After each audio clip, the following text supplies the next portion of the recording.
నమస్కారం. ఆధ్యాత్మిక సుధాసాగరం ధర్మ సందేహాలు కార్యక్రమానికి సాదర స్వాగతం. ధర్మో రక్షతి రక్షితః. ధర్మాన్ని రక్షిస్తే ఆ ధర్మం మనల్ని రక్షిస్తుంది. మన భారతీయ సంస్కృతి సంప్రదాయాలు ఆచార వ్యవహారాలకి తగ్గట్టుగా ప్రతి ఒక్క ప్రాంతం వాళ్ళు ఎన్నో రకాల ధర్మాలని ఆచరిస్తూ ఉంటారు. చాలా సందర్భాల్లో చాలా రకాల సందేహాలు కలుగుతూ ఉంటాయి. సహజమే.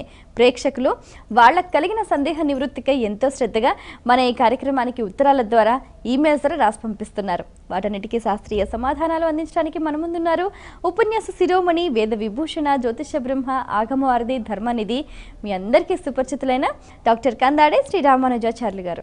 వారితో మాట్లాడి మరిన్ని విషయాలు వారి మాటలు తెలుసుకుందాం. ఈనాటి కార్యక్రమాన్ని ప్రారంభిద్దాం. నమస్కారం అండి. శుభం వర్ధత. మొదటి ఉత్తరం చూద్దామండి. సముద్ర జలంతో అభిషేకం చేయవచ్చా, తెలియచేయగలరు అంటూ సుధాకర్ హైదరాబాద్ నుంచి రాస్తున్నారు. అభిషేకం అంటేనే సముద్ర జలం కావాలి. మీకు ఉదాహరణ కావాలంటే రామచంద్రుని పట్టాభిషేకానికి విభీషణుడు, సుగ్రీవుడు, 4 రాక్షసులను 4 వానరులను పంపాడు 4 సముద్రాల దగ్గరికి. తూర్పు సముద్రం, దక్షిణ సముద్రం, పశ్చిమ సముద్రం, ఉత్తర సముద్రం. వెళ్ళి తీర్థం తీసుకురండి. అవి కాక ఇంకొక 11,000 మందిని వానరులను పంపించారు. నదీ తీర్థం, నదుల తీర్థం. అంటే 11,000 నదుల తీర్థం, 4 సముద్రాల తీర్థంతో అభిషేకం చేశారు రాముడికి. సముద్రం అంటే నదీనాం పతి. నది అనేది స్త్రీలింగం, సముద్రుడు పుంలింగం. అంటే నదులు భార్యలు, సముద్రం భర్త. సముద్రంలో నదులన్నీ కలుస్తాయి కదా. సముద్ర జలం అన్నిటికంటే శ్రేష్టమైన జలం. అన్ని నదులే ఉంటాయి, నదులన్నీ. అలా తప్పకుండా ఆ జలం తేవాలి, ఆ జలంతో అభిషేకం చేయాలి. అలా చేసినప్పుడే సకల పాపాలు పోతాయి. ఇంకో చమత్కారం ఏమిటంటే అందులో ఒక పరమార్థం కూడా ఉంది. సముద్రంలో ఎన్ని నదుల తీర్థం వచ్చి కలిసినా ఉప్పొంగదు కదా. ఎంత వర్షం జలం వచ్చినా ఉప్పొంగదు. అడుగు నుంచి ఊట వచ్చినా ఉప్పొంగదు. వర్షం రాలేదు, తగ్గుతుందే. నది జలం రాలేదు, తగ్గుతుందే. లేదు. నీరు వచ్చినా ఒకే తీరే ఉంటుంది, రాకున్నా ఒక తీరే ఉంటుంది. అలలు ఉన్నా ఒక తీరే ఉంటుంది, అలలు లేకున్నా ఒక తీరే ఉండాలి. మనమందరం సముద్రుణ్ణి చూచి ఆ గుణం నేర్చుకోవాలి. అంటే సంపదలు వచ్చినా ఆపదలు వచ్చినా ఒక తీరే ఉంటాయి. ఎందుకు? మనం ఏడిస్తే ఆపదలు పోవు కదా. మనం నవ్వితే సంపదలు కొత్తవి వస్తాయా? కర్మానుగుణంగా అవి ఇవి వస్తాయి. తప్పదు. కర్మ చేస్తున్నాం కాబట్టి ఆపదలు వస్తాయి, సంపదలు వస్తాయి. నీ ప్రయత్నంతో పని లేదు కదా. ప్రయత్నం లేకుండానే దుఃఖాలు వస్తాయి, ప్రయత్నం లేకుండానే సుఖాలు వస్తాయి. ప్రయత్నం దానికి ఎందుకు? అందుకు సంపత్తౌచ విపత్తౌచ మహతాం ఏకరూపత. మహానుభావులు సంపద వచ్చినా ఆపద వచ్చినా ఒకే తీరుగా ఉంటారు. దృష్టాంతం సముద్రుడు. సముద్రం వల్ల ఆ గుణం నేర్చుకోవాలని ఎన్ని నదులు లోపల, ఎన్ని రత్నాలు లోపల దాగి ఉన్నా పైకి ఏమీ లేనట్టే ఉంటాం. మరి ఈనాడు మన దగ్గర 4 రూపాయలు రాగానే నా అంత వాడు లేడు ఎగురుతాం కదా. సంపద ఉన్నా సామాన్యంగా ఉండాలి, ఆపద ఉన్నా సామాన్యంగా ఉండాలి. వచ్చిన ప్రతివాడికి ఉన్నదెంతో కొంత ఇవ్వాలి. అందరూ వస్తుంటారు కదా సముద్రం దగ్గరికి, పడవలతో వస్తారు, ఏవో తీసుకుంటారు. ఎవరికేం కావాలో వాళ్ళకి అవి ఇస్తాడు. తాను ఏమీ లేనివాడు కాదు, అన్నీ ఉన్నవాడు కాదు. ఇన్ని గుణాలు సముద్రం మనం నేర్చుకుంటే బాగుపడతామని ఆ జలంతో అభిషేకం చేయాలి. అది అందులో పరమార్థం. అంటే సముద్ర నీరు ఉప్పుగా ఉంటుంది కదా, ఉప్పు నీళ్ళతోటి చేయొచ్చా అని ఎవరన్నారు? మన శరీరానికి ఉప్పు అవసరం లేదా? మనం తాగే మంచినీటిలో ఉప్పు శాతం లేదా? ఒప్పుకుందామా? ఉప్పు శాతం లేకుంటే బతకం మనం. ఉప్పు లేకుంటే మానవుడు బతకలేడు. శరీరంలో లవణం ఒక నీళ్ళలో కాదు, ప్రతి కూరగాయలో లవణ శాతం ఉంది. అందుకే ఆరోగ్యం ప్రకారం కొత్తగా మళ్ళీ ఉప్పు ఎందుకు వేసుకున్నాం అంటాడు వ్యాసుడు. ప్రతి కూరగాయలో ఉప్పు ఉంది, ప్రతి పండులో ఉప్పు ఉంది, ప్రతి కాయలో ఉప్పు ఉంది, ప్రతి నీటిలో ఉప్పు ఉంది, ప్రతి ఆకులో ఉప్పు ఉంది. నీ శరీరానికి ఎంత ఉప్పు కావాలో అంత ఉప్పు ప్రకృతిలో ఉంది. మళ్ళీ నువ్వు కూరలు కోసుకొని మళ్ళీ అందులో నూనె వేసి గోలించి మళ్ళీ అందులో ఉప్పు వేసి ఇంత కారం వేసి దాన్ని పాడు చేసావు కదా, బాగు చేసావా? కూరగాయ నీ చేసావు, పాడు చేయలేదా? చక్కని పుల్లని మామిడికాయ చేతికిస్తే దాన్ని కోసి అందులో ఉప్పు కారం కలిపి, ఏం కర్మ? జామ పండిస్తే అందులో ఉప్పు వేస్తాడు, అందులోనే ఉప్పు ఉంది. అంటే మనం వస్తువును చెడగొట్టకుండా తినలేము, అంత మంచివాళ్ళం మనం.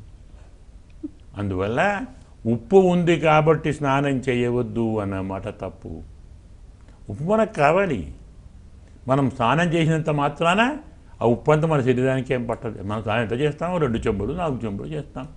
సముద్రంలో ముడుగుతాం కదా, ఎంత ఉప్పు అంటుంది వంటి మీద. కాబట్టి ఉప్పు ఉంది కాబట్టి పనికి రాదు అనుకుంటే ఉప్పు లేని పదార్థమే లేదు. ఉప్పు లేకుంటే మనం కూడా లేము. మనకు అందుకే శాస్త్రకారుడు చెప్తాడు, ఉప్పు తినటం మానేయి, నీకు బీపీ లేదు, డయాబెటిక్ లేదు. ఉప్పు మానేసి రోజు 100 లడ్డూలు తిను, నేను హామీ అన్నాడు డాక్టర్ గారు. అన్ని రోగాలు ఉప్పుతోటే వస్తాయి, అన్ని ఆరోగ్యాలు ఉప్పుతోటే వస్తాయి. అంటే లిమిట్ దాటకూడదు. అందువల్ల ఆ అనుమానాలు వద్దు, హాయిగా స్నానం చేయాలి, అభిషేకం చేయాలి, ఆ గుణాలు నేర్చుకోవాలి, బాగుండు. మరి ఉత్తరం చూద్దామండి. లలిత ఖమ్మం నుంచి రాస్తున్నారు. మూఢంలో శుభకార్యాలు ఎందుకు చేయకూడదు తెలియచేయగలరు అంటూ రాస్తున్నారు. మూఢాలు 2 అంటాం, గురుమౌఢ్యము, శుక్రమౌఢ్యం. అంటే ఆ సమయంలో గురువు కనపడడు, గురువు అస్తమించి ఉంటాడు. శుక్రుడు అస్తమిస్తే శుక్రమౌఢ్యం, గురువు అస్తమిస్తే గురుమౌఢ్యం. ప్రతి కార్యానికి శుభగ్రహాలు ఆ ఇద్దరే కదా, గురువు శుక్రుడే కదా, శుభగ్రహాలు వాళ్లే. తక్కిన వాళ్ళు పాపగ్రహాలు శుభగ్రహాలు మారుతుంటాయి, వీళ్ళిద్దరూ మారరు శుభగ్రహాలు. మరి శుభగ్రహ దృష్టి లేకుండా వివాహం చేసుకుందామా? ప్రధానం ఏం కావాలి? ఏ పని చేసినా ఆ సమయంలో ఆ సమయాన్ని ఆ గ్రహాలు చూడాలి. గ్రహ దృష్టి అంటాం, గ్రహ వేధ అంటాం, గ్రహ పాతం అంటాం, మరి అలా ఉన్నాయి శాస్త్రంలో. ఆ గ్రహము చూచినప్పుడు ఆ పని మంచిదవుతుంది. శుభగ్రహం చూస్తే శుభం, పాపగ్రహం చూస్తే శని దృష్టి ఉండకూడదు, కుజ దృష్టి ఉండకూడదు, గురు దృష్టి ఉండాలి, శుక్ర దృష్టి ఉండాలి, బుధ దృష్టి ఉండాలి. కాబట్టి ప్రధానమైన గ్రహాలు గురు శుక్రుడు కాబట్టి వారు కనపడనప్పుడు, ఇద్దరిలో ఒకరు కనపడకున్నా ఏ శుభకార్యాలు చేయకూడదు. ఎందుకంటే గురువు అనేటువంటి వాడు తెలివిని, జ్ఞానాన్ని, బుద్ధిని అని ఒకటే అనుకుంటున్నారా? ఆలోచనలను, అభిప్రాయాలను, సంకల్పాలను కలిగించేవాడు బృహస్పతి.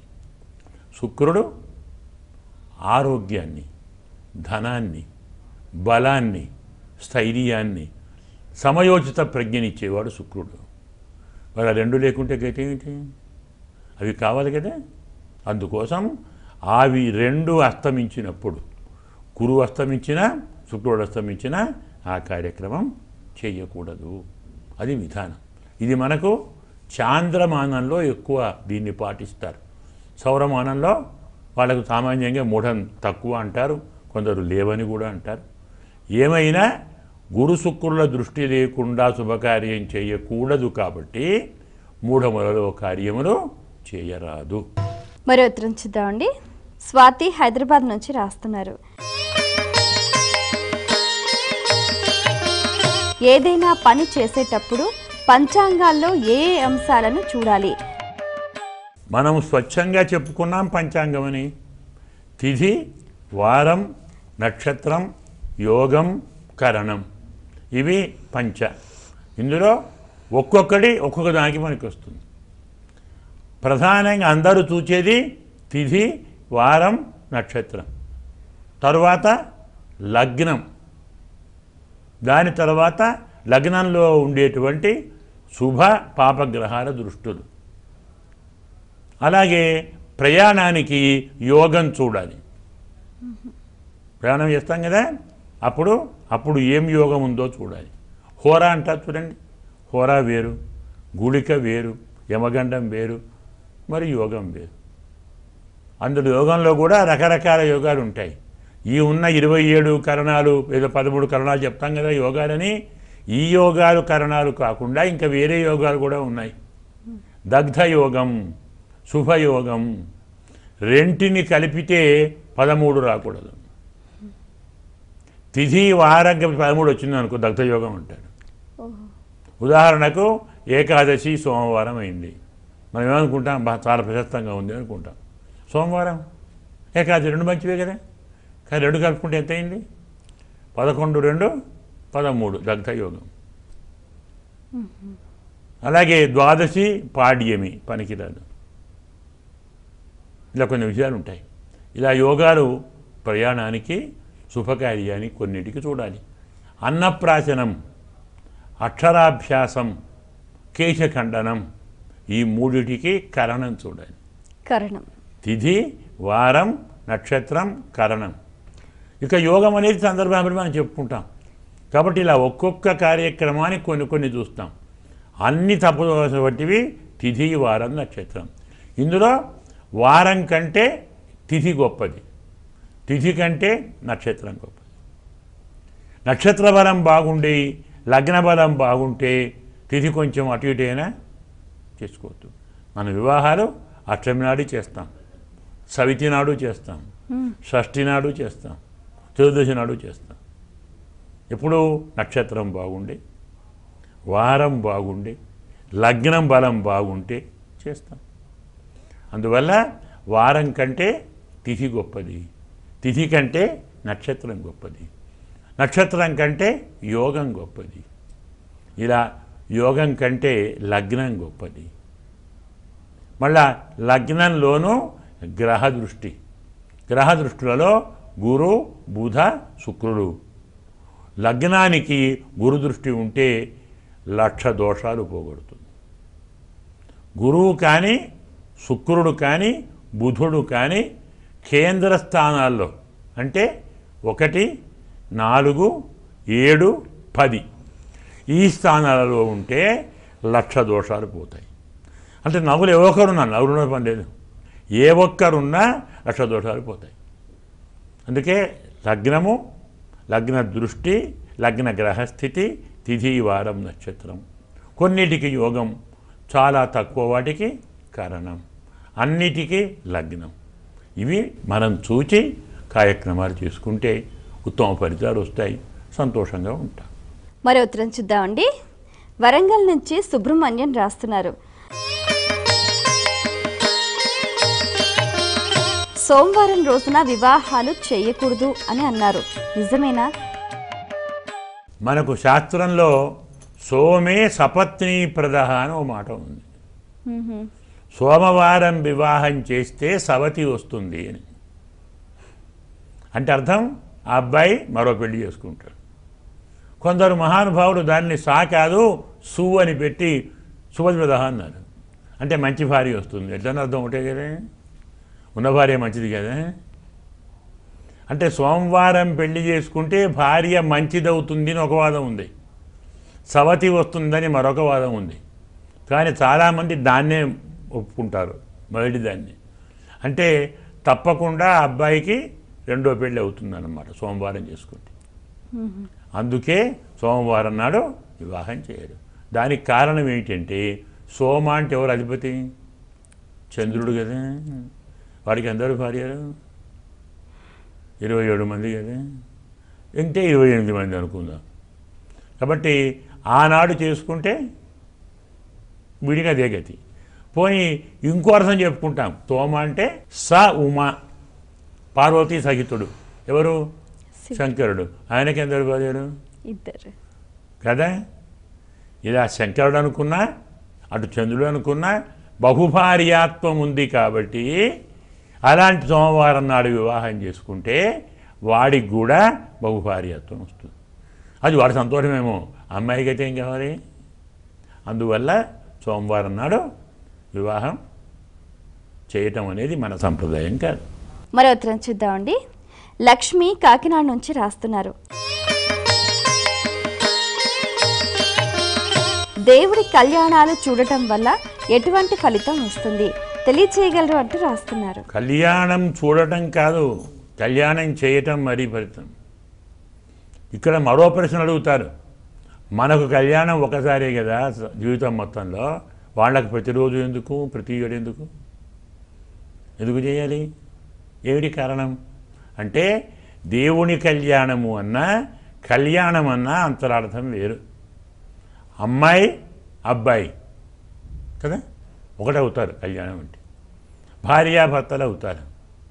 అప్పటిదాకా తల్లిగారింట్లో ఉన్న అమ్మాయి అత్తగారింటికి వెళుతుంది, లేదు తల్లిదండ్రులతో ఉన్న అమ్మాయి భర్తతో ఉంటుంది. అప్పటిదాకా తల్లి తండ్రి సర్వస్వం, వివాహం అయితే భర్తగారే సర్వస్వం, సరే భర్తకు భార్యే సర్వస్వం. ఇలా అనుకున్న సరే బాధ లేదు. ఇది మనకు ఏ తత్వాన్ని చెబుతుంది అంటే జీవాత్మ పరమాత్మ. అమ్మాయి అంటే జీవాత్మ, అబ్బాయి అంటే పరమాత్మ. ఎందుకు చెప్పాలి? శాస్త్రం చెప్తున్నది. వాసుదేవ సయే వాసౌ పూర్ణ పురుష ఉచ్యతే. శ్రీమన్నారాయణుడు మాత్రమే పరిపూర్ణ పురుషుడు. స్త్రీ ప్రాయం ఇతరత్ సర్వం జగదేతత్ చరాచరం. సకల చరాచర జగత్తంతా స్త్రీలే. కాబట్టి జీవాత్మలందరూ స్త్రీలు, పరమాత్మ పురుషుడు. అమ్మాయి అంటే జీవాత్మ, అబ్బాయి అంటే పరమాత్మ. పెళ్ళి అంటే జీవాత్మ పరమాత్మను చేరటం, అంటే మోక్షాన్ని పొందటం. కళ్యాణం అంటే మోక్షం. మరి చూడటం మంచిదా కదా? కాబట్టి ఒక కళ్యాణమే కాదు, ఏ శుభకార్యమైనా వెళ్ళి చూడాలి. దానికి ప్రధాన కారణం అందులో మంత్రాలు ఉన్నాయి కదా, అవన్నీ వేద మంత్రాలు, పురాణ మంత్రాలు. అవి విన్నందువల్ల మన పాపాలన్నీ పోతాయి. ఆ దృశ్యాన్ని చూసినందువల్ల మనస్సు పవిత్రమవుతుంది. ఒక పుణ్యకార్యం చూచినా, ఒక పుణ్యమైనటువంటి మంత్రాలు విన్నా, అది 10 మంది మంచి వాళ్ళతో కలిసినా మన పాపాలన్నీ పోతాయి కదా. వేదములు విన్నా, పురాణములు విన్నా, ఉత్తమ కావ్యాలు విన్నా పాపాలన్నీ పోతాయని శాస్త్రం. అందువల్ల మనము చేసిన పాపాలు పోవటానికి వివాహాన్ని, ఉపనయనాన్ని, రాముడిదే కాదు ఏ పెళ్లి చూసినా చాలు. ఇహలోకంలో జరిగే పెళ్లి చూచినా మంత్రాలు అవే కదా, ఆ మంత్రాలే ఉంటాయి. కాబట్టి వేద మంత్రాలు వినటం వల్ల, ముఖ్యంగా సంకల్పం వింటాం, మహాసంకల్పం అంటాం. అంటే ప్రకృతి, మహత్తు, అహంకారము, పంచభూతాలు, కర్మేంద్రియాలు, జ్ఞానేంద్రియాలు, పంచ విషయాలు కదా, నవద్వీపాలు, నవఖండాలు, సప్తద్వీపాలు, నవఖండాలు.